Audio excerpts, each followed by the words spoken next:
लिखल जाला। बिरहा का मतलब मेन कहानी होला। अगर आप लोग दिल दिमाग से कहानी के दिल में उतार लिहल जाई तो गवैया का गाई सफल हो जाई। आप लोग भी अपन घर द्वार परिवार छोड़ के 10 किलोमीटर 20 किलोमीटर दूरी से आप लोग आयल हवा सिर्फ एक कहानी के लिए। गवैया गावल, रुपया पैसा पावल, मालो माल हो जाला, घरे चल जाला। लेकिन आप लोगन के का मिलेला? अगर बढ़िया गवैया दर्शाए के कहानी उतार दलस तो बिरहा सफल हो गई, आप लोगन के कुछ मिल गए। अब अगर गवैया एक में उर्दी झंगड़ा कह के गाय गई तो ये समझ लिया कि आप लोगन के कुछ पोसाए वाला ना बा। तो ये लिए गाजीपुर का धरती, बीरन का धरती, शहीदन का धरती, जो आप लोग हमेशा मैं पहले बताई कि 24 घंटा आप लोग देश के प्रति सोचते हैं। इसी देश में देशभक्त भी है तो देश गद्दार भी है। इसलिए मैं इस धरती को सलाम करती हूँ, प्रणाम करती हूँ, जो गाजीपुर की धरती एक से एक हीरा उगले, एक से एक हीरा पैदा कैले बा। लिए आप लोगों से मैं बताना चाहती हूँ अपने बिरहा के माध्यम से कि एक फौजी जवान की जिंदगी क्या होती है। शुरू से अंत तक सुनेंगे तो बिरहा एकदम फरिया जाएगी। कैसे मास्टर साहब?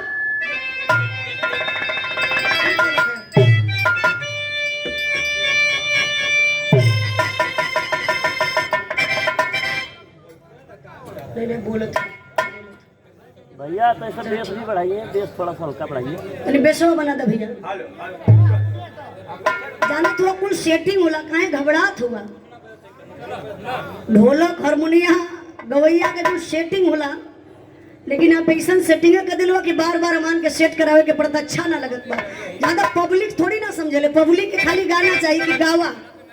जब समझी तो एक गवैया समझी और मशीन वाला समझिए। देखा देखा देखा, जल्दी देखा।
हमारे हिंदुस्तान के फौजी जवान,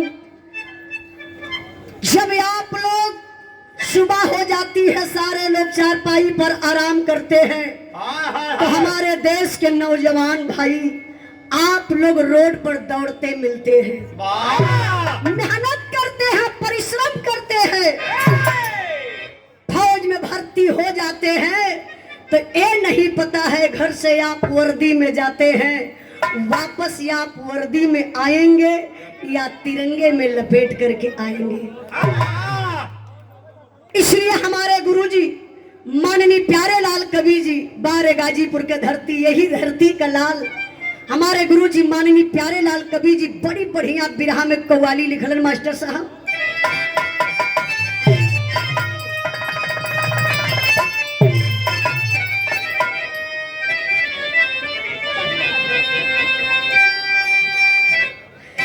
ये अपने मंडा ठेला जात हुआ भैया, बस मेरा भाई ना बड़ा था मुंह डेरा के लेकिन के हो का गया 20 साल प्रधान अपने गांव का। क्या बात हमारे प्रधान जी 20 साल लगातार जनार्दन प्रधान जी हाँ, बड़े ही सम्मानित व्यक्ति हैं। सम्मान के लिए वीर रस के भाव पर एक बार जोरदार ताली बजा के आप लोग स्वागत कर दी। हाँ, जौने गांव के सब प्रधान हो जनता कैसन हुई। मस्त मस्त तनी तलिया आपो लोग बजाना काहे से जे भाई ताली ना बजाई हाँ, अगले जन्म में घूम घूम के बजाई कहाँ लोग बजाई रेलवे स्टेशन पे। कैसे लोग बजाई इतना बता भाई। नहीं हो बता दा सम्मान के लिए प्रधान जी सुंदर पुष्पहार और 101 रुपए का पुरस्कार देके बहुत बहुत प्रणाम आशीर्वाद कचारी कहना है आवा मास्टर साहब क्या बात है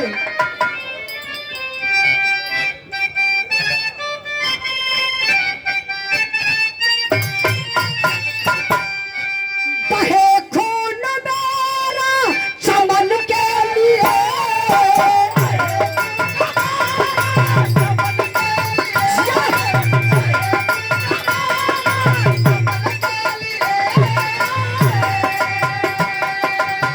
बहे खून मेरा चमन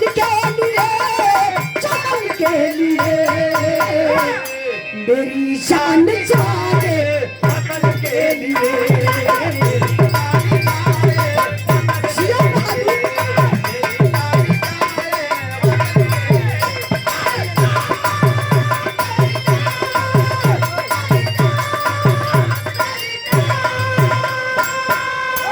इतना तर्जमा लेकिन भाव पर आप लोग गौर करेंगे बाबू एक पुरस्कार देके सम्मान के लिए मुलायम यादव जी बहुत बहुत आपके प्रणाम सब भाई के प्रणाम कहना ना मास्टर साहब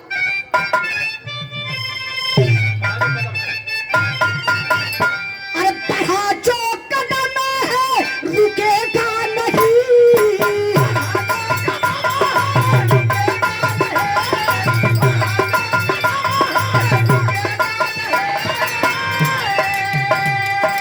बढ़ा जो कदम है रुकेगा नहीं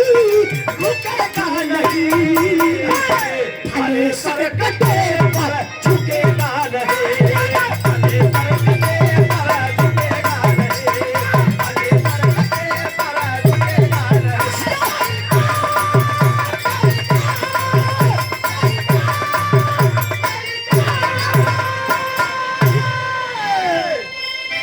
कहानी पर आप लोग गौर करिए बाबू कहानी कहां से कैसे लिखल गई जौन कहानी आप लोग बाबू पेपर में पढ़ली न्यूज के माध्यम से आप लोग देखल गल आज भी नेट पर सर्च करके आप लोग देख सकते हैं कि हमारे हिंदुस्तान के फौजी जवान कितने कष्ट से आज ड्यूटी देते हैं सीमा पर कष्ट झेलते हैं फौजी नौजवान तो हम लोग चैन की नींद लेते हैं कहानी पर आप लोग गौर करेंगे बाबू कहना है क्या क्या बात है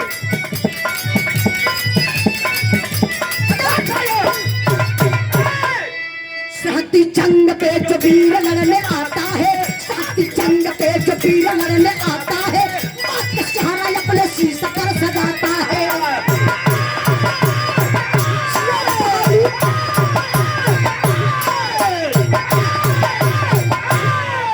जिला मथुरा खरेला गांव के किसान रहे जिला मथुरा खरेला गांव के किसान रहे ना भगवान देश भक्त व इंसान रहे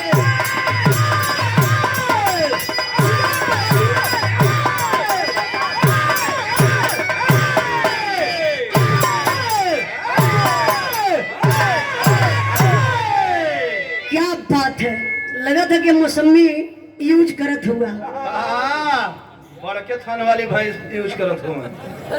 गौर करेंगे मेरे बाबू कहानी बहुत दूरे का नहीं खे अपने उत्तर प्रदेश जिला मथुरा जहां कृष्ण भगवान की जन्म स्थली है जिला मथुरा का रहने वाला एक व्यक्ति जिसका नाम बताया गया भगवान सिंह भगवान सिंह का इकलौता बेटा जिसका नाम बताया गया बाबू हेमराज हेमराज का जवानी चढ़ल बा।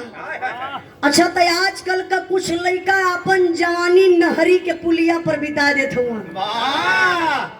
नौजवान भाई आप लोग बुरा मत मनिहा, सच्चाई तई बा। नहरी के पुलिया पर जाइए तो टाइम देखिए कि कब 4 बजे लड़किन के स्कूल का छुट्टी हुई। अब एक आख के पुकार उकार ले ली है जोश होश, एक फाड़ के मुँह में डाल ली है। देख लेना 4 बज गए मर्दे भाई छुट्टी ना भइल। देखत हुआ लड़की अपन स्कूल से निकलल है, रोड पे चलत है, वही नहरी के पुलिया पर बैठ के जानत हुआ का कही है। देख देख मर्दे देख, एक गजब का माल आवत हरे। अच्छा मोहब्बतपुर से बहुत बहुत आपके प्रणाम। इनके गांव का नाम बड़ा प्यारा बा, मोहब्बतपुर। सब भाई इनके नमस्कार प्रणाम बा। ऐसे ही संदीप स्वीट हाउस 51 रुपए का पुरस्कार, भैया के बहुत बहुत प्रणाम। जानत हुआ ऐसे ही एक गांव, जैसे इनके गांव को मोहब्बतपुर नाम है ना, तो कुछ भैया कौने गांव से वो कहे मोहब्बतपुर से। अच्छा गुस्सिया के बोले हैं तब वो मोहब्बत शब्द निकल ही जाता। यही तरीके से हमार प्रोग्राम रहल एक दिन नेपाल के बॉर्डर सोनौली बॉर्डर आप लोग जानत हुई हैं, वही के बाद नेपाल लग जाला। तो नेपाल बॉर्डर के पास सोनौली क्षेत्र में हमार प्रोग्राम रहल और गांव का नाम रहल साड़े। छोटका साड़े बड़का साड़े। अब हमारे डायरी पे खाली इतने लिखल है कि साड़े। अब हमान के जाते जाते 8 बज गल, दोनों तरफ जंगल बा। अब समझे में ना आवत है कि मन जाई तो जाई कि हर केहू आदमी मिलते ना बा बतावे वाला। हम कहली भैया लोकेशन मंगवाला और हो सके लोकेशन में भेज दिए तो डायरेक्ट हमान कार्यक्रम के स्थल पर पहुंच जाइबे। अब लोकेशन भी ना आवत बा। अब हमान एकदम फजीहत में पड़ गई। अब बज गल 9, और जब 9 बजे था तो देखा थे बुढ़ऊ दादा और रतिया 9 बजे रात के, जैसे दादा नहीं लठिया ले हुआ ऐसा कान्हे पे लाठी धैले दादा भागल भागल वही रोडे वोरे जात हुआ। हम कहली रुका रुका रुका, ड्राइवर से कहली तनी गाड़ी रोका, देखा लगत भाई दादा रास्ता मान के बता दी है। ड्राइवर गाड़ी रोक के कहला ए दादा, कहला हाँ बच्ची बोला का मान के साड़े जाए के हम। दादा बड़ा जोर हंस लगा, अरे बच्ची हम तो साड़ा है खेला। कहला बच्ची हम साड़ा ही खैला, साड़ा ही चले के बा। कहला अच्छा अच्छा तब ई का करतो, गेटवा खोल के धीरे से कहला ये दादा ई बतावा तू छोटके साड़े का हुआ कि बड़के साड़े का। अरे बाप रे बप्पा, दादा लाठी उठाए ललन। हम हाथ जोड़ली, कहली दादा हम गायिका उजाला या तो कहाँ बिटिया तो के चिन्हत ला मोबाइलिया पे तो के डेली देखिला, पंतनी एके समझावा ई रास्ता पूछत बा कि हमार नस्ल सुधारत है। हम कहली अरे दादा ये तने तो पूछले कि आप बड़के साढ़े कहुआ की छोटके के। तबले दादा हमारे और तक हम कहली दादा दोहाई सरकार का कहले का मतलब आप छोटके पुरवा कहुआ कि बड़के पुरवा का। तो फिर दादा का कहा था अरे बच्ची हम तो बड़का है साढ़े खेला रे। हरकेश ड्राइवर बड़े भैया जी की तरफ से ग्राम आड़ूला दवाई सरकार का तू लेखपाल ना हुआ ये गांव का आड़ीला है ना, सही हो ना। बारे गांव का नाम मोहब्बतपुर तक तो ठीक है। जब आड़ूला पे पहुंचे तब देखो ओरी के बगलिए में कहा थोड़ा सटल है। आड़ूला बोले कि सऊर ना हो, पढ़े लिखे रहता तो कुछ बोल लेता। अड़ीला है अड़ीला, कहीं कहीं गांव का ऐसा नाम मिल जाला, लेकिन बढ़िया गांव का नाम बा। आई कहानी पर आप लोग ध्यान दी है बाबू। पूछले के रुतन गांव के नाम खाली पकड़ खिला दो बस। का हिला दे इंद्र भाई, घंटिया हो घंटिया कहानी पर गौर करे बाबू। बतौली ना कि आज का कुछ लड़का नहरी के पुलिया पर दिन बितावत हुआ। देख ला लड़किन के स्कूल को छुट्टी हो गई तो हथवा ही से मिजत हुआ। ओह माय गॉड, क्या गजब का माल है, क्या गजब की चाल है, क्या सुराहीदार गर्दन है। क्या कमाल है। हाँ, क्या घुघराले बाल हैं। अच्छा ई बतावा, ई लोग देश में कौन तरक्की करी है जो दूसरे के लड़की के देख के माल बतावत हुआ, लेकिन ई फौजी जवान कल के जवानी मिली है तो देश के काम आएगी। फौजी जवान बाबू करत कहूँ एक लाइन गीत लगल मास्टर साहब।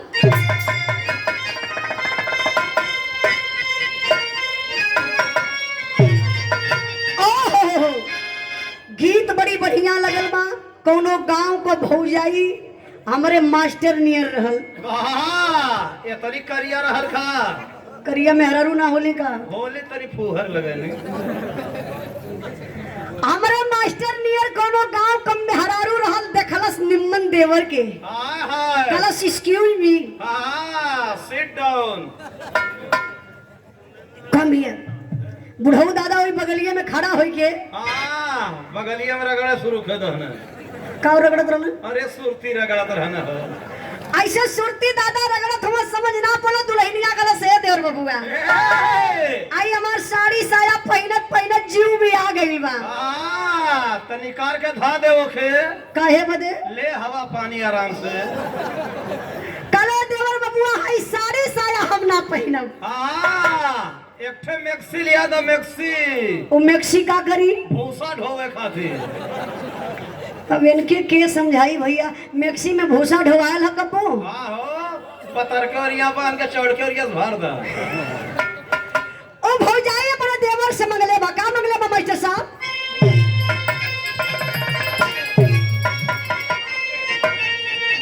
अरे हाथ जोड़ बिनती करे,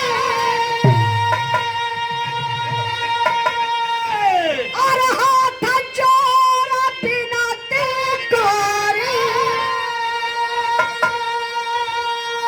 हमहु पार पार देवरो, हम का मंगई हो देवा, हम का मंगई हो देवा, सूट सालवार देवरो, हम का मंगई हो देवा, सूट सालवार देवरो, हम का मंगई हो देवा। यार मारना रिहा जानीला, यार मारना रिहा जानीला, धारावा से छूट होगी, बानला बहादुर बंदा, बानला बहादुर बंदा, फौजी लाल रूप होए,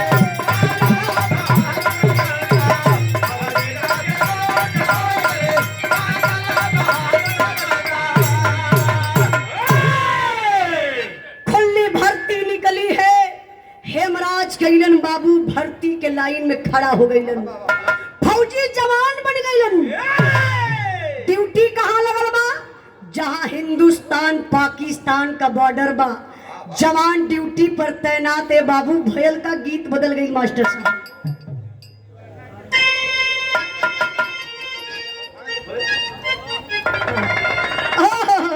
प्रधान जी की तरफ से एक लगातार पुरस्कार देके सम्मान कैलन।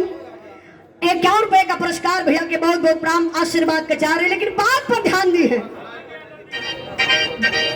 तनी हारमोनियम बढ़ा दे भैया, बढ़ा दा।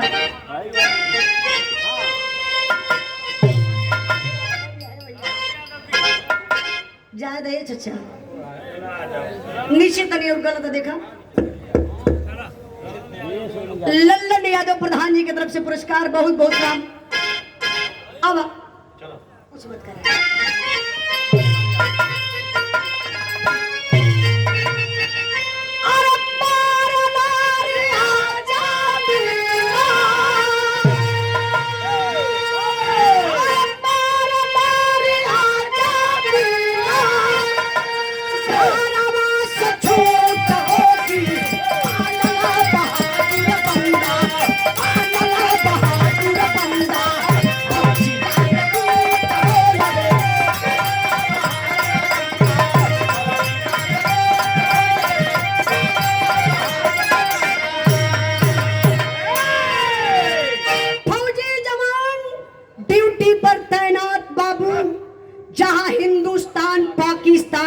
बॉर्डर बा, आप लोग जानीला कटीला तार से बॉर्डर घेरल बा। जवान ड्यूटी पर चलल बा बाबू, लेकिन चलल कैसे कहना चाचा, पगड़ी बांध लिया जरूर। देखा आपके गमछा का भी यहाँ जरूरत पड़ गई। इंद्राज भाई, वीरों की धरती जवानों का देश, जिला गाजीपुर उत्तर प्रदेश, नवयुवक कंवरिया संघ हंसराजपुर के धरती से सम्मान के लिए 100 रुपए का पुरस्कार देके बहुत बहुत प्राण आशीर्वाद कचारी। हमारे बिरहा में पीर रसकलाई मास्टर साहब कैसे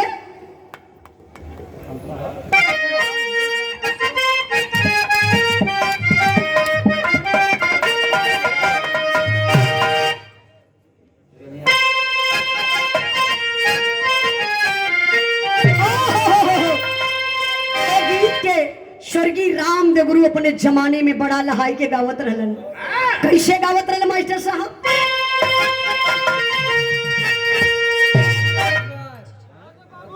ये देखिए हमारे बड़े भैया, बड़े ही सम्मानित व्यक्ति,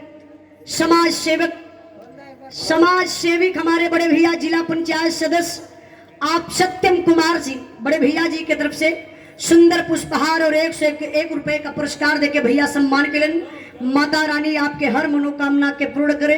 सब भाई इनके प्रणाम, लेकिन बिरहा पर ध्यान दिए बाबू। पप्पू राजभर भैया की तरफ से पुरस्कार बा, बहुत बहुत प्रणाम आशीर्वाद कचारे। कहना है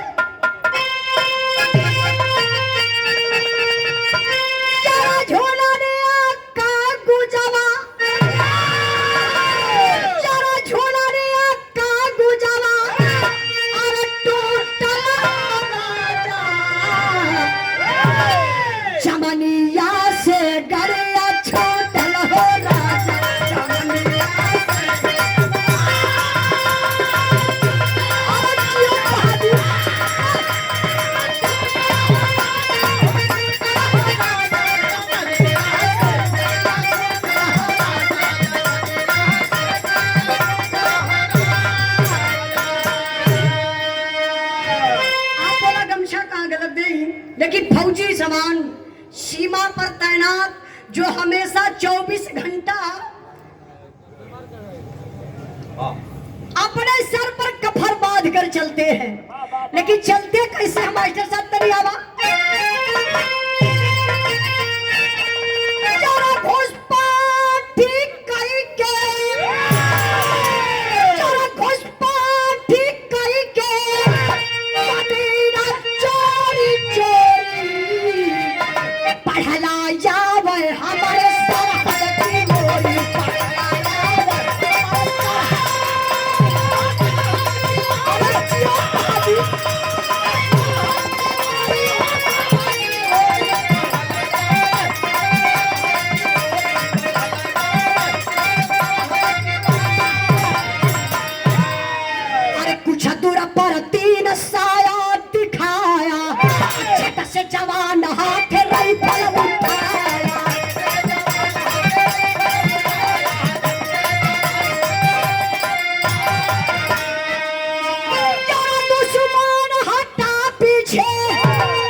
जौन हम गावत थैला फरिया जाता ना भैया एकदम पक्का ना 10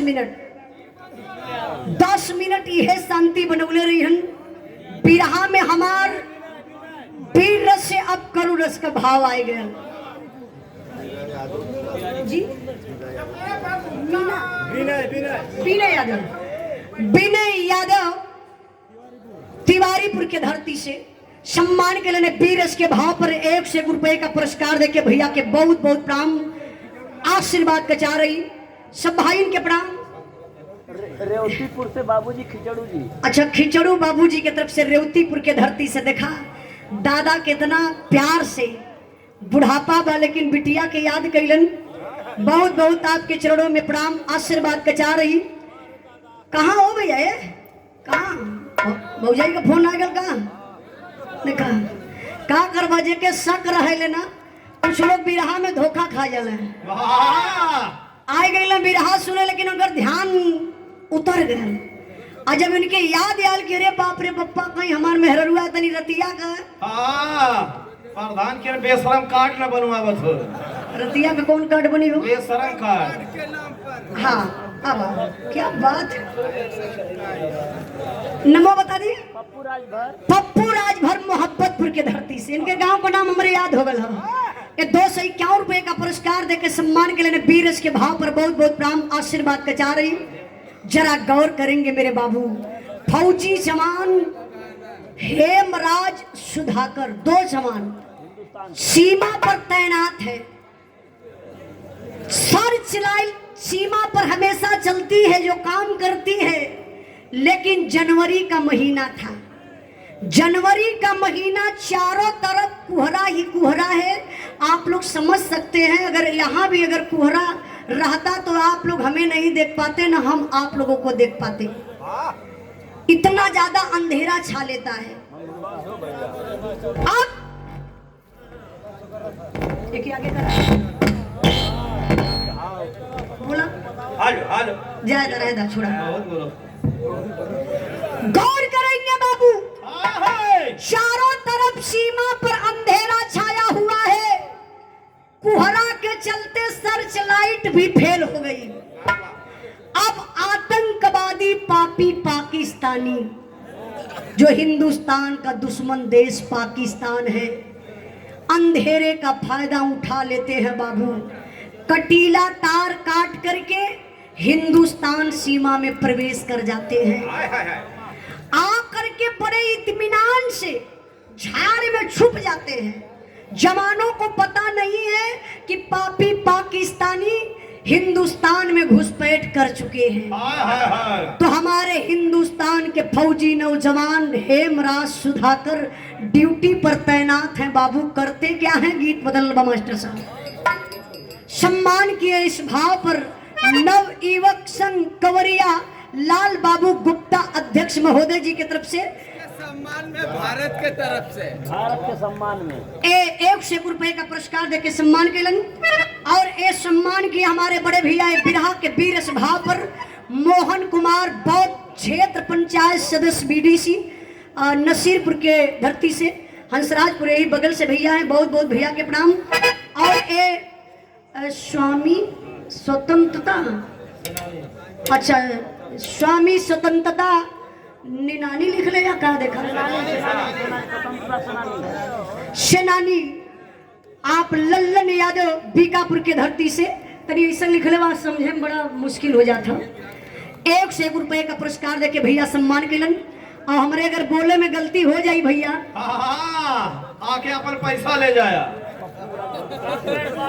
पप्पू राजभर की तरफ से पप्पू राजभर मोहब्बतपुर के धरती से सम्मान केलन पूरे देश के नाम पर पुरस्कार देके बहुत बहुत आपके प्रणाम एकदम महफिल में जमौले हूँ अकेला भैया इनके भी हमें समझ में आए पप्पू राजभर बड़े भैया जी की तरफ से अच्छा भुला जाते हो कब 10 दे देता हूँ 20 दे देता हूँ एक बार 200 दे देता हूँ तो एक बार 300 दे देता हूँ 200 दे के कहना 121 बहुत बहुत आपके प्रणाम बहुत अच्छा इंसान हमारा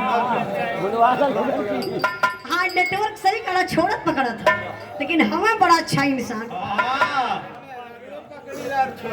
अच्छा अच्छा तो हमारे मास्टर साहब को दोस्त लगत हुआ ये समय हो ये कमुआ करत हुआ आई तने बिरहा पर ध्यान दई बाबू बिरहा में बड़ी बेजोड़ तर्ज लगल बा कवन तर्ज बा मास्टर साहब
बढ़े तब मेरा नहीं, आगे बढ़े तब मेरा।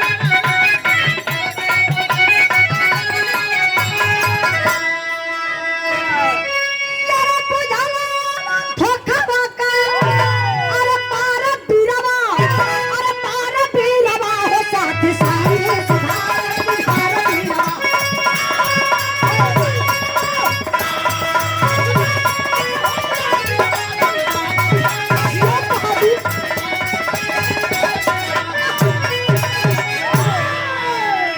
बार हिंदुस्तान का फौजी जवान कदम आगे बढ़ाया, लेकिन बाबू समझ नहीं पाए जवान। जो आतंकवादी हैं, आप समझ सकते हैं कि आप प्रकाश में बैठे हैं, उजाला में बैठे हैं। जो अंधेरे में आदमी रहेगा आपको भली भांत जानेगा, देखेगा, लेकिन आप उजाला में हैं तो जो अंधेरे में आदमी उसको आप नहीं देख पाएंगे। वही बात हुई, जो आतंकवादी पहले से आकर के झाड़ी में छुपे थे तो पापी निशाना साध कर बैठे थे। इधर से हेमराज सुधाकर जा रहे थे बाबू, पपियवा खींच के निशाना, भैया भैया एकदम हल्ला कम रहे, प्रधान जी पापी निशाना तान करके बाबू गोली चलाना शुरू कर देते हैं। अच्छा, गोली कहाँ मारते हैं? जो हिंदुस्तान के दोनों जवान हैं, हेमराज सुधाकर, दोनों जवानन के पैर में गोली लगल। ओ पापी सर में भी गोली मार सकते थे, सीना में भी गोली मार सकते थे, लेकिन नहीं मेरे बाबू, जानबूझ करके वो पापी दोनों जवानन के पैर में गोली मरलस, ताकि उसे जिंदा हिंदुस्तान का फौजी मिल जाएगा और वो हिंदुस्तान का राज पूछ लेगा। कितना दर्द होता है बाबू। हमारे फौजी भाई, मैं पहले बताई, कितना मुश्किल से ड्यूटी करते हैं। शायद सबको नहीं पता होगा, नेता लोग तो बिल्कुल नहीं जानते होंगे। खाने को नहीं मिलता है, पहाड़ी में चले जाते हैं, दिन का दिन वैसे पड़े रहते हैं। सियाचिन पहाड़ी का नाम आप लोग सुने होंगे, इतनी ऊंचाई पर वो पहाड़ी है, वहां से जो गिरता है बाबू तो शायद उसके लाश की भी पता नहीं चलती है कि कहां चला गया। प्यास लगती है, पानी नहीं मिलता हमारे हिंदुस्तान के फौजी जवानों को पीने के लिए। एक ऐसा टैबलेट होता है जो बर्फ जमी हुई है, उसी बर्फ में डाल देते हैं, पिघल कर पानी हो जाता, तो उसी को हमारे फौजी जवान पीते हैं। बताइए कितना मुश्किल से देश की रक्षा करते हैं फौजी जवान, लेकिन आज शहीद हो जा रहे हैं। फौजी जवान के लाश पर भी राजनीति हो रही है। मैं आप लोगों से कहना चाहती हूँ, राजनीति हर जगह हो ठीक है, लेकिन फौजी जवान के लाश पर राजनीति बिल्कुल नहीं होना चाहिए। गौर करेंगे बाबू, जो पापी पाकिस्तानी दोनों जवानों को गोली पैर में मारा और घायल अवस्था में लेकर के सीमा वो पार चला जाता है। मतलब वो आतंकवादी दोनों हिंदुस्तान के जवानन के लेके अपने पाकिस्तान सीमा में चल गई। अब इतना ही नहीं, कितना प्रताड़ित करते हैं वो पापी बाबू। आमने सामने दो खंभा था, अब देखा, अब क्या कर थोड़ा, अब कैसो बने लगा, तब कुछ मत करा, एकदम साइलेंट रहा। तो आमने सामने दो खंभा है, एक खंभे में हेमराज को और दूसरे खंभे में बाबू सुधाकर को गतर के पपियवा सब बांध दहलन। और एक पापी पाकिस्तानी जो काला ड्रेस में है, बड़ी बड़ी उसकी दाढ़ी है, लंबे लंबे बाल है, खून खार लाल लाल आंखें, चमचमाती हुई तलवार लेकर आया और हेमराज के सामने खड़ा हो गया, सवाल कर दिया, तो हिंदुस्तान का वासी है, बता दे मुझे हिंदुस्तान का राज। बारे फौजी जवान, पैर में गोली लगी है, लेकिन ताव कम ना बा। हिंदुस्तान का जवान गरज के बोलस, अरे तगड़े की औलाद, हम उस देश के वासी है जिस देश पे गंगा बह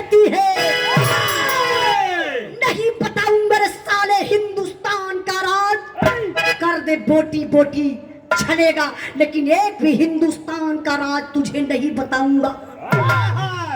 वो पापी पाकिस्तानी गरम हो गए, कलो सरे साला मेरे पाकिस्तान में है, तुझे पता नहीं चल रहा है, मैं हिंदुस्तान का राज पूछ रहा हूं।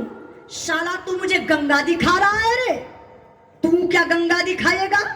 मैं गंगा दिखा देता हूं कि तेरे भारत की गंगा कैसे बहती है।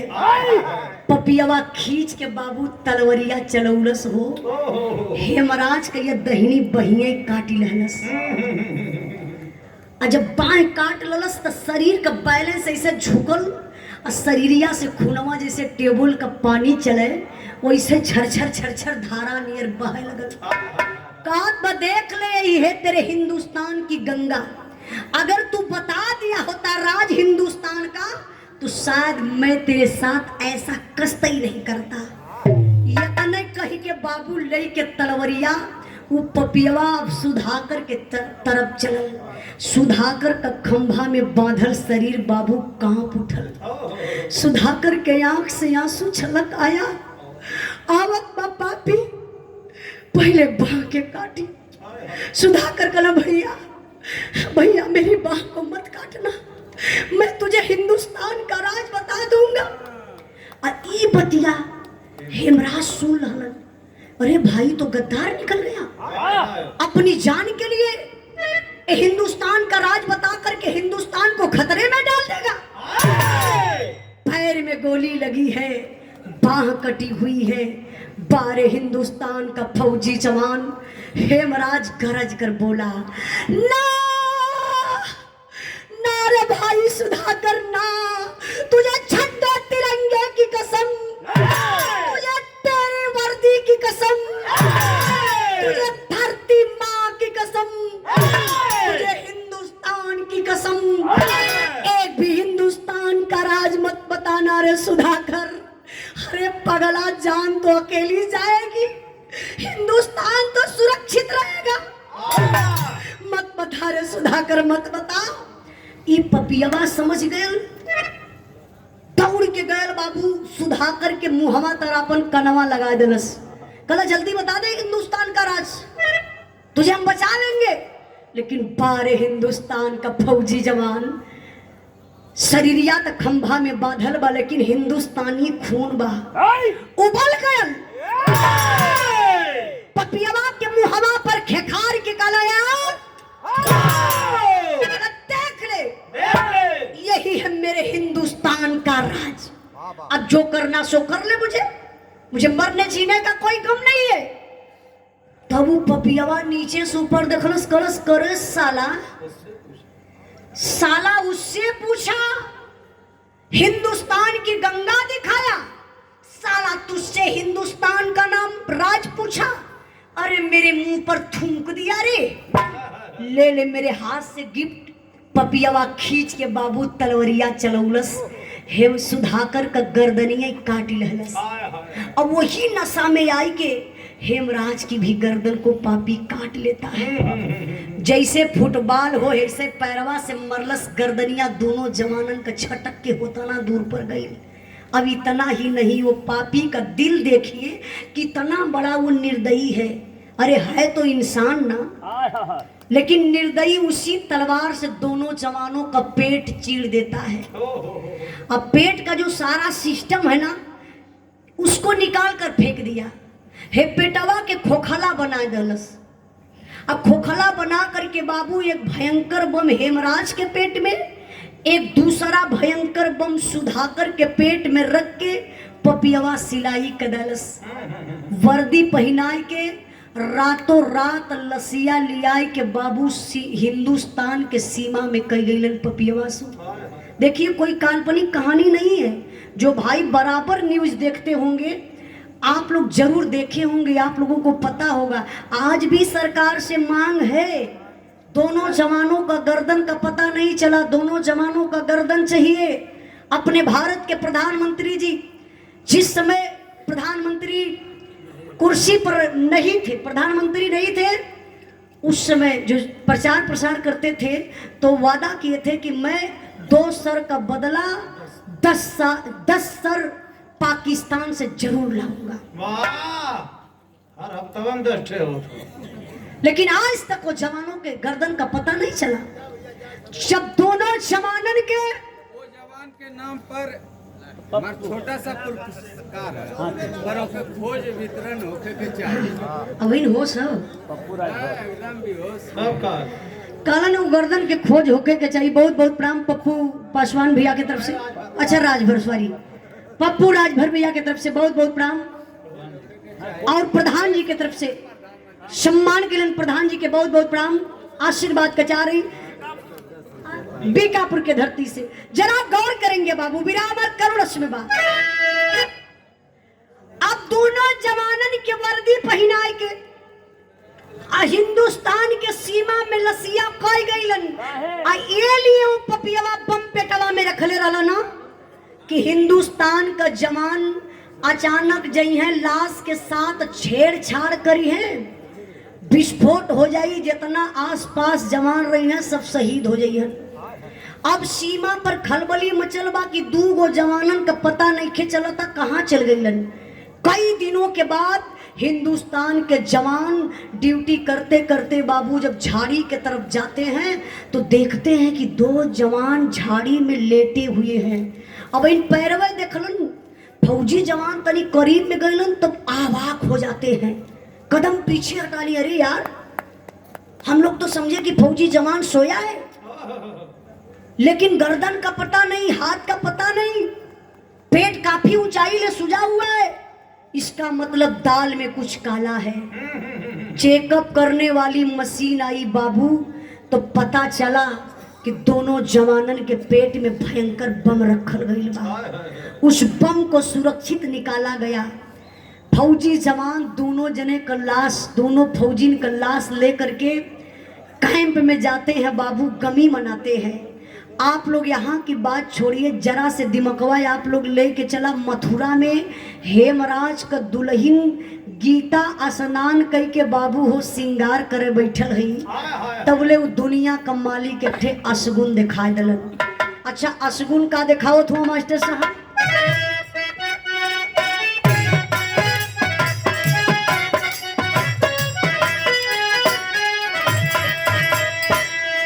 अरे गीता के हाथावा से गिरल डिबियावा हो, गीता के हाथावा से गिरल डिबियावा हो, गैला से मोरावा छिताया हो।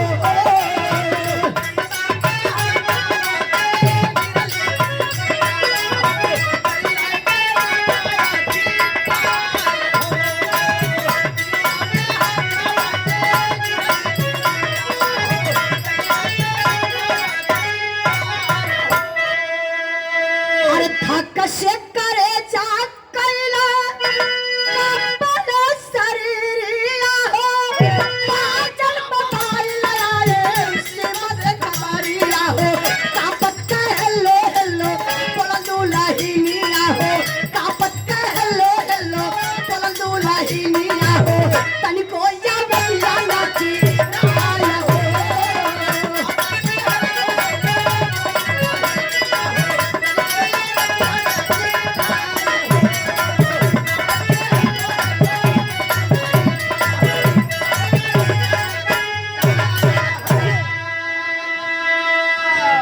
गौर करेंगे बाबू, बिरहा हमार वीर से करुणस में आ गई। अब बेचारी गीता स्नान कई के अंगना में बैठल ही श्रृंगार करे बदे। बार चोटी कैली, हाथ में सिंदूर का डिबिया लेके भैया हो ए मंगिया में सेनुरा लगावे गईली। बारे दुनिया के मालिक सेनुरवै छीन ले।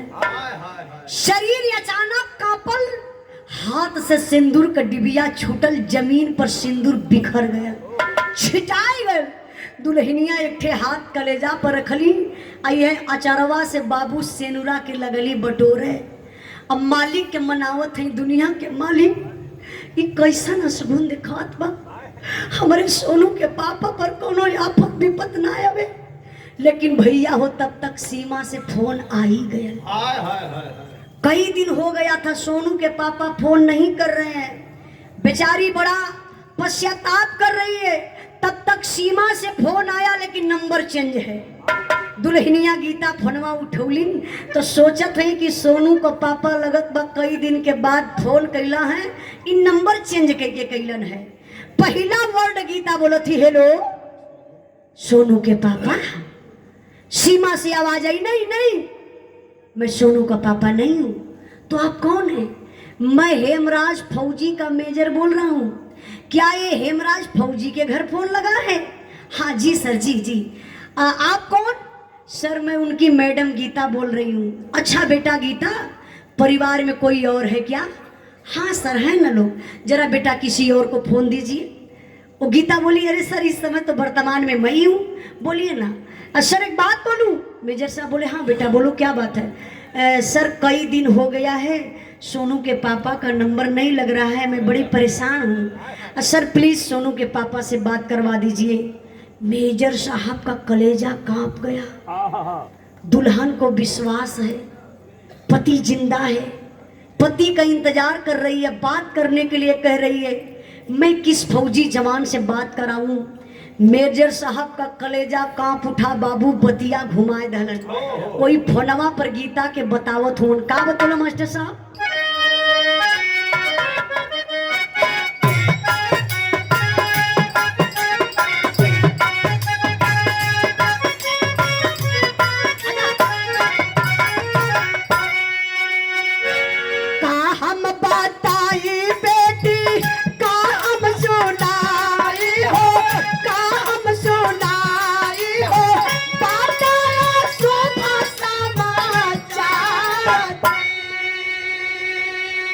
बजर कारे जा के सुनला खबरिया रे, सुनला खबरिया हो, लुट गया दुनिया को हार। मेजर साहब कहला, बेटा गीता तुम फौजी जवान से बात करने के लिए कह रही हो, मैं क्या बताऊं, इधर तो सब अशुभ समाचार है। सर क्या कह रहे हैं? मजाक कर रहे हैं? मैं एक फौजी जवान की बीवी हूँ, मजाक मत करिए, मेरे सोनू के पापा से बात करवा दीजिए। मेजर साहब कहला, बेटा मैं सच्चाई बता रहा हूँ, हिम्मत तो नहीं पड़ रही है। आपका पति शहीद हो गया। अरे बाप रे बप्पा, जब दुल्हनिया ई बतिया सोलस की पति शहीद हो गईलन, वही अंगना में अरराय के गिरल गई। बाबूजी दुआरवा बरस करत रहलन, भागल भागल लैलन, अंगना में देखलन गीता गिर के रोवत बा, मोबाइल इतना दूर पर बा। सबसे पहले जाए के बाबू वही फोनवा के उठाए के और डांटे शुरू कैले। उनके कहा पता बा? कहला, रे हेमराज, अरे पागल तो के हम कितना दिन मना कैली कि गीता के कुछ मत कहल कैली। देख रहे तू गीता के का कदले अंगना में गिर के रोवत बा। फिर सीमा से आवाज आई, पिताजी मैं हेमराज नहीं हूँ। तो आप कौन है? पिताजी मैं हेमराज फौजी का मेजर बोल रहा हूँ। अच्छा हाँ बोलिए सर, बोलिए। जय हिंद सर। हाँ पिताजी मैं क्या बताऊँ, आपका बेटा हेमराज इस दुनिया में नहीं रह गया, शहीद हो गया। अरे बाप रे बप्पा, माई बाबू गिर के अंगना में रोवत हुए, टोला पड़ोसा में हल्ला हो गई, हेमराज शहीद हो गई। आज एक बेचारी सुहागन औरत के भैया हो, विधवा बनावल जात हो, कलैया का चूड़ी ना फूटत रहल। बाबू जबरदस्ती दीवाल में लड़ा लड़ा के चूड़ी फोड़ाइल, मांग का सिंदूर धोवाइल, सारा सिंगार उतार दिहल गल। एगो सफेद साड़ी बेचारी गीता के लोग पहनाए दिहलस, मतलब विधवा बना दिहल गए। समय बीतल भाई, आप लोग यहाँ का बात छोड़ी, तनी सा दिमाग लेके चली। जहाँ दोनों जवानन के कैंप में लाश रखल बा, झंडा तिरंगा में लपेट के ताबूत में लसिया रख के जब दोनों जवानन के घरे लाश आइल बाबू, तब गजब हो गया। अच्छा गजब का होता बा मास्टर साहब?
पर जाती है, वाह वाह गजब हो गया। हाय हाय हाय पागल जैसन आय के वही तबूतवे पर गीता गिरली, सर में चोट लग गई। ताबूत के खोलल गए बाबू। अच्छा आप लोग गौर करें, जौने जवान का गर्दन ना बा, पेट चीड़ल बा, बाह कटल बा, आखिर कैसे पहचान हुई कि केकर लाश बा? हाय हाय हाय गीता देखली लसिया के गली, अरे आप लोगों ने मजाक बना लिया, हे मेरे सोनू के पापा नहीं है। हाय हाय हाय अभी मुझे विश्वास है मेरे मांग का सिंदूर अभी जिंदा है। अगर मेरे सोनू के पापा रहते तो आप लोग ये बताइए कि इनका गर्दन कौन काटता? अगर मेरे सोनू के पापा होते तो इनका पेट कौन चीरता? इनकी बाह को कौन काटता? नहीं, मेरे सोनू के पापा नहीं है। पागल हो गई गीता। ऐसा ही पब्लिक जुटल बा, आप लोग देखिला, कोई भी शहीद हो जाता है तो क्षेत्र में कोई जात बिरादर नहीं देखते हैं, आप लोग वहां तत्काल पहुंचते हैं श्रद्धांजलि देने के लिए। मैं आप लोगों को भी बहुत बहुत प्रणाम करती हूँ। बहुत बड़ा सहयोग आप लोगों का रहता है। मांगे नहीं पूरी होती हैं तो आप लोगों ने बड़ा से बड़ा कदम उठाने का काम करते हैं। पब्लिक, इसीलिए मैं कहती हूँ आप लोग भगवान हैं। गौर करेंगे बाबू, पब्लिक जुटल बा, कोई पब्लिकिया के चीरत फाड़त गीता भागल भागल घरवा में जात हई। पूरा पब्लिक में खलबली मच गल कि गीता तो पागल हो गई, अपने पति को नहीं पहचान रही है, घर में जा रही है, लगता आत्महत्या कर लेगी। लेकिन बाबू गीता जब घरवा में गईलिन तक कैलिन का मास्टर साहब, अरे दौड़ के फटुआ है राज कहली,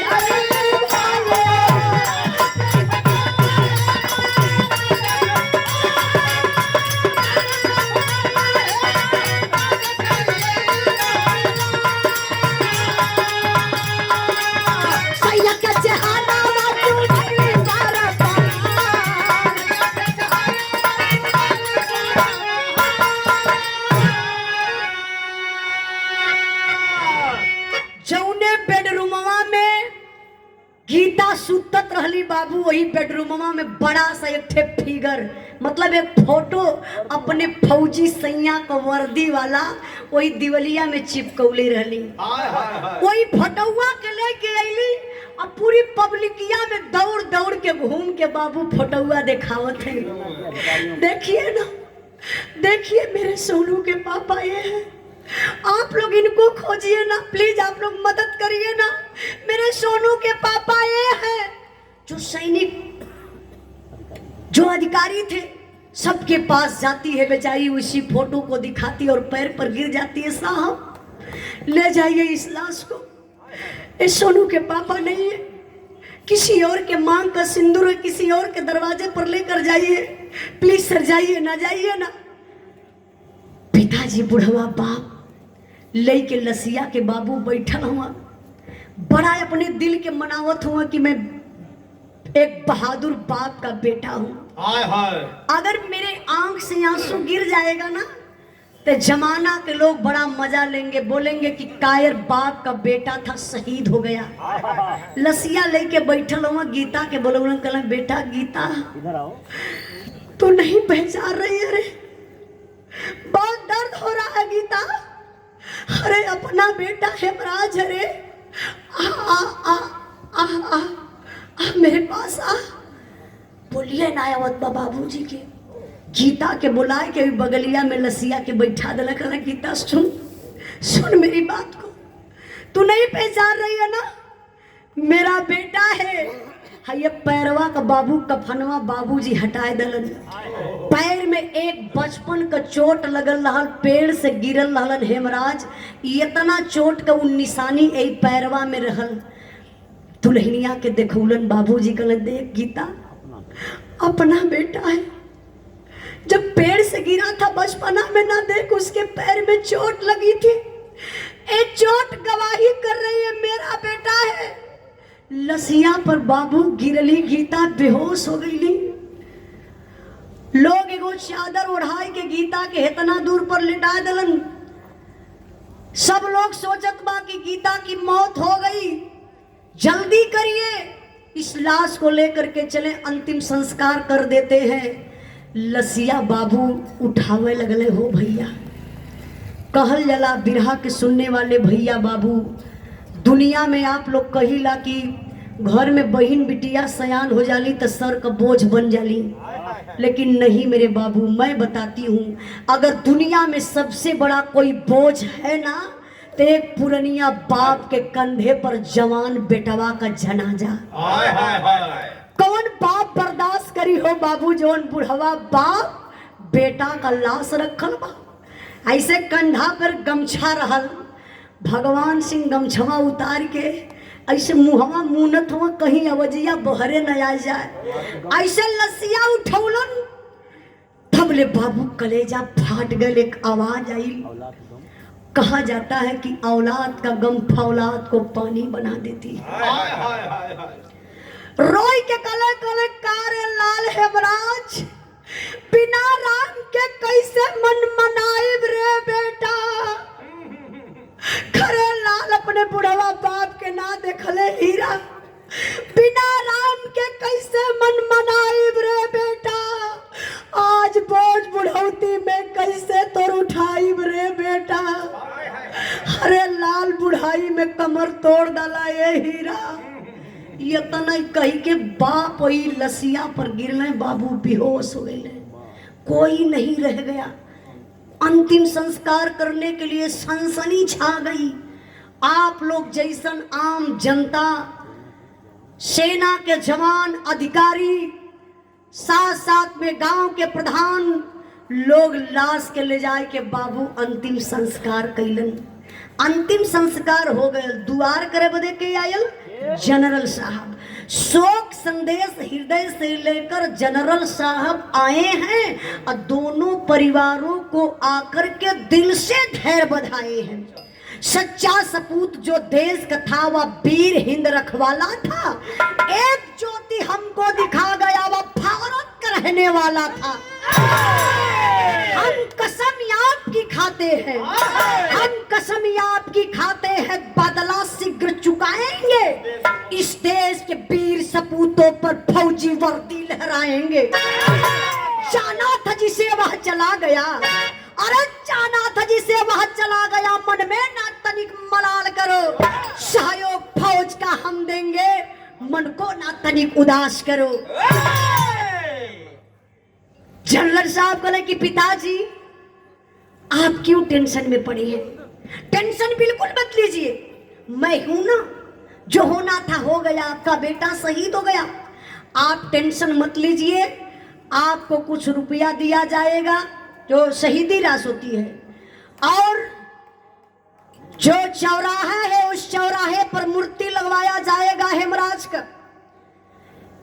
जो रोड है वहां एक गेट बनेगा, और मैं वादा करता हूं जितने सारे गांव के बच्चे हैं ना, सबको मैं निःशुल्क भर्ती करवाऊंगा और सीमा पर भेजवाऊंगा। बुढ़वा बाप का शरीर बुढ़ाई में कांप उठले भैया, ऐसे शरीरिया कांपत हो। आवाज बजत बा कले काहे साहब का करब, रुपया पैसा धन दौलत लेके साहब का करब। उस चौराहे पर मूर्ति लेके, और चौराहे के मूर्ति से गुजारा हो जाई, और गेट से हमार बेटा वापस आ जाई ना ये साहब। हाय लाल लोग निःशुल्क भर्ती हो जाई, सबकर गर्दनिया कट जाई, सरकार कोनो उपाय न लगाई है साहब। हमके अर्थी भर्ती रुपया पैसा कुछ होना चाहिए। जनरल साहब सोचने लगे कि बुढ़ा बाप है, आज का जमाना पैसे के पीछे भाग रहा है, लेकिन ये बुढ़वा बाप जिसका एकलौता बेटा था शहीद हो गया, इसको ना पैसा चाहिए, ना वो रोड पर गेट चाहिए, ना चौराहे की मूर्ति चाहिए, ना किसी को भर्ती चाहिए। अच्छा इसको चाहिए क्या? जरा आप लोग भी ध्यान दीजिएगा बाबू, वो बुढ़वा बाप का मांग बा, काम मांग बा। आप लोग ध्यान से सुनिएगा, एक बार कलेजा कांप उठेगा। का मांग बा मास्टर साहब?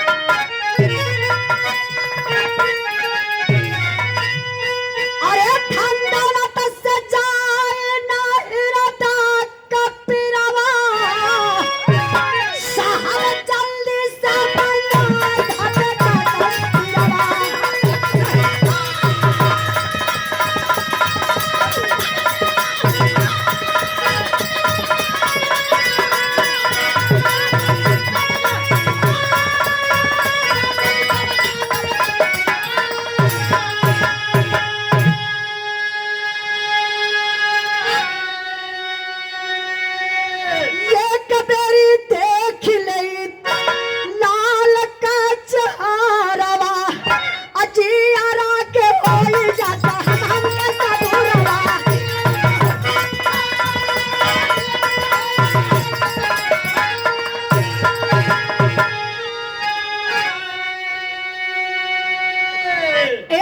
ए दादा दादा 2 मिनट खाली 2 मिनट बैठ जाता दादा तब मजा आ जा तनी बिरहवा का आखिरी बढ़िया से उतर जा जानो तो आप लोग तो हया कि बिरहा जियत बा आप लोग बड़े महान हैं बैठ जा लड़का का नाम 2 मिनट के बाद बोलवा लिया बैठ जा 2 मिनट गौर करेंगे बाबू ओ बुढ़वा बाप का आवाज बा जनरल साहब से कहे कि साहब धन दौलत से जाई ना हृदय का पिरवा साहब जल्दी से मंगाए दा बेटा का सिरवा कले हे साहब रुपया पैसा दे देबा आरती भरती दे देबा ऐसे हमार दुख कटे वाला ना बा हम जी ले खा ले भीख मांग ले लेकिन कष्ट हमके ई बा कि हमरे देश के दुश्मन पाकिस्तान बा हमके कष्ट बा कि हमरे लाल का गर्दनिया वो पापी पाकिस्तान वाला रखले बा साहब आपसे पांव पड़त बानी हमरे लाल का गर्दनिया वापस हिंदुस्तान में मंगा दी कहा जब तक जियत रहब तब तक दिल में खटकत रही अब मर जाई तो हमरे आत्मा के शांति स्वर्गों में ना भेटाई साहब बस हमरे लाल का गर्दन मंगा दी लेकिन आज तक बिरहा के सुनने वाले भैया बाबू आप लोग नेट पे सर्च करके देख लीजिएगा हेमराज सुधाकर की गर्दन कहाँ चली गई आज तक पता नहीं चला। अभी बीच में एक वीडियो वायरल भइल है आप लोग जो भाई यूट्यूब सुदामा बनवासी बड़े भैया जी की तरफ से ए बिरहा के भाव पर 1 से 1 रुपए का पुरस्कार आपके चरणों में बहुत बहुत प्रणाम आशीर्वाद का चाह रही। सरकार तमाम वादा कैले रहल ए मिलेगा वो मिलेगा नौकरी मिलेगी लेकिन कुछ नहीं मिला। मिला क्या? कुछ शहीदी राशि मिली थी जो गीता के नाम से उसके अकाउंट में था बैंक में था। कुछ गद्दार पापी इसी देश के आप लोग देखे होंगे वीडियो मैंने देखा उस बेचारी से बहका करके उसका पैसा भी निकाल लिए खाता से साइबर क्राइम वाले। और एक दिन में देखी मीडिया वाले पहुंचे थे हेमराज के दरवाजे पर उस बुढ़िया माँ से सवाल कर रहे थे तो हेमराज का एक फोटो लेकर के वो माँ रोती थी। मीडिया वाले सवाल कर रहे थे कि माँ बताइए बड़ा बड़ा वादा हुआ था क्या चौराहे पर हेमराज की मूर्ति लगी शहीदी राशि मिली गेट बना बुढ़िया माई कलश है साहब गेट का चौराहे का मूर्ति का बात छोड़ा हो साहब जितना लाल घर बनवाए के गल वही पे रुकल बा और वही तक हमारे घर में एगो शौचालय ना बनल। बड़े सोचने वाली बात है जो फौजी जवान उसके घर में एक शौचालय नहीं बना। सरकार हमारी क्या कर रही है? अगर क्रिकेटर कोई छक्का मार देता है ना तो कई करोड़ों मिल जाता है।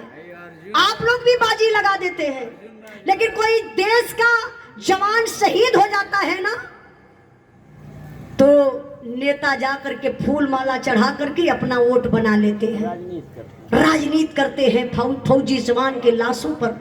इसलिए मैं आप लोगों से कहना चाहती हूँ बाबू कि आप लोग एकता बना लीजिए। देखिए कोई राजनीतिक मंच नहीं है कि जो हम राजनीति की बात करें लेकिन हाँ एक दिल में बात खटकती है। अग्निपथ योजना यार लागू हो कि ना भैया? यो भैया भारत में हो अग्निवीर। अच्छा ये 4 साल का नौकरी का करबा 4 साल में तो बड़ी बढ़िया से बंदूकियों ना चलावा जान पैबा लेकिन सरकार का नीत बा कि 4 साल का नौकरी दे बॉर्डर पे भेज दे लड़के मर जाइबा तो के शहीदी राशि भी ना मिल पाई शहीद घोषित भी नहीं हो पाएंगे आप। ये क्या चल रहा है देश में? अरे आपको पता है कि भर्ती कौन होता है? कौन? कोई पीएम सीएम एमपी एमएलए का बेटा थोड़ी ना भर्ती होता है। तो पीएम सीएम के लड़कवा कहाँ वक्त भर्ती हुई है तो के ढेर जानकारी हो। हाँ हो जब भी भर्ती होता है बाबू तो एक गरीब बाप का बेटा एक मजदूर का बेटा एक किसान का बेटा एक व्यापारी का बेटा जो भर्ती होकर के बाबू आज देश को सुरक्षित किया है। आज देश सुरक्षित है। जो नेता पैसा घूस के नाम पे होकर के चाहिए। पप्पू राजभर बड़े भैया जी की तरफ से ये देखा घूस के नाम पर अच्छा एक दिन हमार और ओम प्रकाश भैया का बिरहा रहल, भैया मिर्जापुर में रहल ना, मिर्जापुर में बिरहा रहल, ऐसे ही पब्लिक रहल। आज तो यहाँ रोड आप लोग जाम कैले रहला, जैसे ही वो दिन हमान का बिरहा जमे शुरू हो तब लोग 4 गो गाड़ी बजाए लगे। वही में एक भैया है जैसे घुसपैठी के नाम पर ही दे के मनोबल उन्हन का बढ़ावत हुआ, वैसे वो दिनवा एगो आए के मंचवा पर ओम प्रकाश भैया गौतम तब कहा था कि पाकिस्तान जिंदाबाद। हमारे तो गुस्सा लगल कि निकाल के चप्पल इनकी 4-6 चप्पल तो हम अच्छा पता लगावल गल, सर्वे भले ओम प्रकाश भैया सर्वे भी रहती है ई पता लगावल गल कि अगर ई इंडिया में रह के ई पाकिस्तान का नारा लगावत बा त ई बा के तो पता चलल सीमा हैदर के भाई है। सीमा हैदर के अरे जौन आइल पाकिस्तान से। अच्छा हाँ यार एक ठीक कमाल का बात तो ये हो गई। हाँ सचिन सीमा जानो तो भैया, एक सचिन वो था जो बॉल मारता था छक्का सीमा उस पार चला जाता था, और एक ठे सचिन ये बा पूरा सीमा पार कर लिया यार, पूरा सीमा उठा लिया। साथ में 4 ठे विकेट भी लिया। हाँ 4 गो लड़का भी आयल हुआ, एक ठे अंपायर भी आयल हो। वो अंपायरवा कहाँ अब है अंदर में हो, अंदर मतलब पेट में हो। अच्छा बिचवा में हो खबर चलल कि 3 महीना का पेटवा में बच्चा भी बा। अच्छा इंद्राज भाई बड़ा हाँ रमेश बनवासी का लड़का, रमेश बनवासी का लड़का विकास दुबे, विकास दो, अरे कोई कैसे आ रहे यार बनवासी यार दुबे। विकास दुबे का लड़का हमारी। अच्छा इंजीनियर बने वाला है विकास दुबे हम, बहुत बहुत धन्यवाद भैया, क्या बात है। रमेश बनवासी का लड़का हूँ। रमेश बनवासी का लड़का विकास दुबे। चला नौगढ़ और छोड़ा। गौर करेंगे बाबू, देखिए मैं यही पर चाहत बनी हमारे गुरु जी आप माननीय मुसाफिर कवि जी जो गाजीपुर के धरती से बड़े ही परिश्रम करते हैं, बड़ी मेहनत करेलन। कई गो बिरहा हम भी गौले बनी, अभी यूट्यूब पर गुरु जी का गावल बिरहा चढ़ल ना बा, चढ़ी तो आप लोग जरूर देखिए, हमार चैनल बा उजाला यादव ऑफिशियल। हम चाहत बनी गुरु जी एक बार आप हमारे मंच पर खड़ा हो जाइए, आपका हम स्वागत कर ली, उसके बाद बिरहा का अपने आखिरी करी। गुरु जी खड़ा हो जाइए। क्या बात है, एक बार जोरदार ताली बजा के आप लोग स्वागत कर दी गुरु जी हमारे तरफ से। बहुत बहुत धन्यवाद आप लोगों के, बड़ी कीमती टाइम आप लोग दिहल गए। कहा जला आप लोग जमीन पर बैठल हुआ एक जमींदार के हैसियत से, हमार के मंच मिलल एक चौकीदार के हैसियत से। बगलिया में गद्दा बैठल गद्दार हमें कहा। अच्छा वो लोग गद्दा पे बैठल गद्दार हुआ तो तू कहाँ बैठल हुआ? अलग से रजाई लेके बैठल है ना। कि बहुत चालाक आदमी हो, देखा प्रधान जी फिर आके लेला जगलू कभी जगलू कभी जगलू कभी जगरू कभी जगलू कभी आप गाजीपुर के धरती से कवि जी के नाम पर सम्मान के लिए बहुत बहुत आपके प्रणाम आशीर्वाद के चाह रही। इन्हों को लेला, इन्हों को लेला।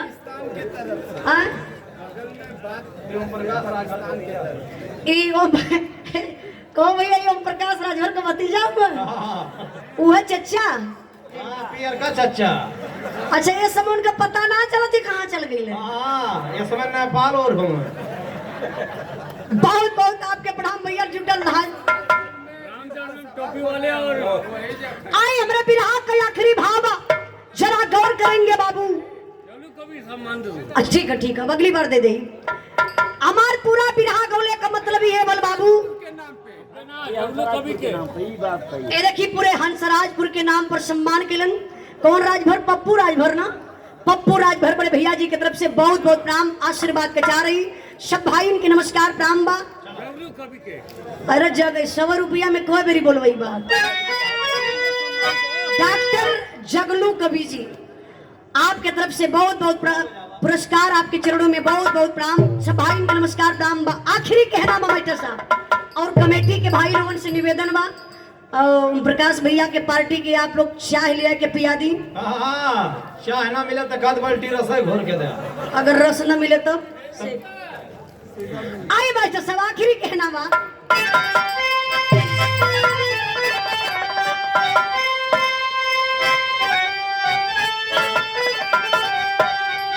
गुरु बिहारी गुरु गणेश गुरु रामलाल गुणकारी स्वर्ग गए चंद्रिका कवि बच्चन जी बने पुजारी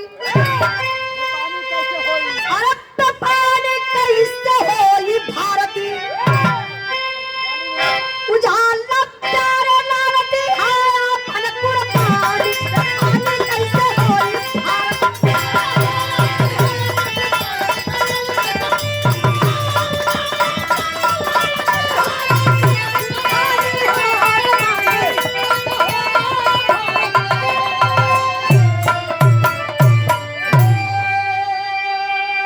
बाय बाय जगलू कभी ना प्यारे लाल फिल्म दुनिया में तू